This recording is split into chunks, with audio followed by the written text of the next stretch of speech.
Andrew, it's good to be with you again. Good morning. Hello. Let's talk about Syria. What are you hearing about what is happening in Syria at the moment? It's really heartbreaking hearing from friends in Syria on a daily and almost hourly basis from all over the country. The situation is pretty dire there at the moment. We hear that up to over 80% of the population are now under the poverty level.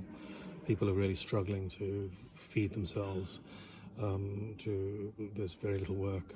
The economic situation is almost in total collapse. Why is that? There was an article actually in the BBC.com yesterday, I think, which mentioned the need for the UN to step in and aid all of Syria. That includes not just the terrorist-controlled or rebel-controlled areas that we are helping, but also the government-controlled areas. But the article made no mention of the tremendous impact of the sanctions, the huge impact of the sanctions on the Syrian people.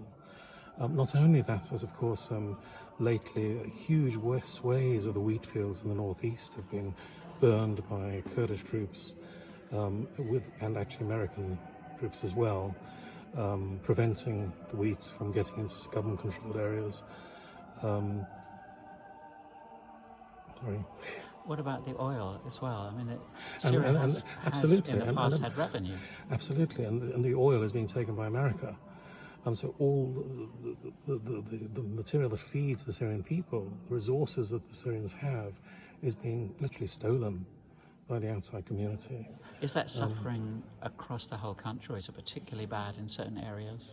It's across the whole country. I mean, there isn't anybody who is unaffected. The situation is pretty dire for everybody right now. And that leads to a total collapse. And of course there's corruption in any war situation as well. Certain people take advantage of that. And that's appalling for those who are affected by that as well. But we are certainly helping that situation by the policies that we have. Take again next door, Lebanon, and the collapse of the economy there, and the political instability in Lebanon, and the closure of banks. That's having a terrible effect on Syrians as well.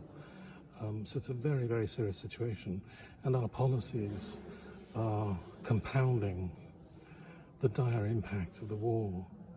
So if you were in dialogue with our British Foreign Secretary, what questions would you be asking? I'd have to ask,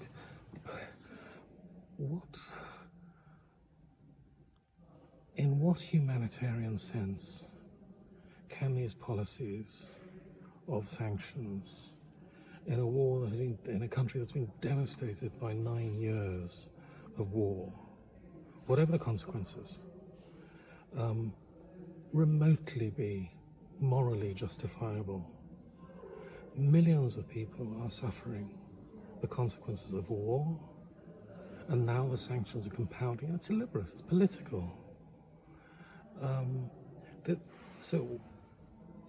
the one hand, the government says we're helping the Syrian people, and on the other, the oil is being taken, the wheat fields are being burned, they're punishing them. And most of the aid that we send is actually sent to northwest Syria. Whilst people in most of Syria, the majority of the population in Syria, can't get hold of money or resources or equipment, either to build or for medical purposes. It's catastrophic. In my view, it's immoral as well.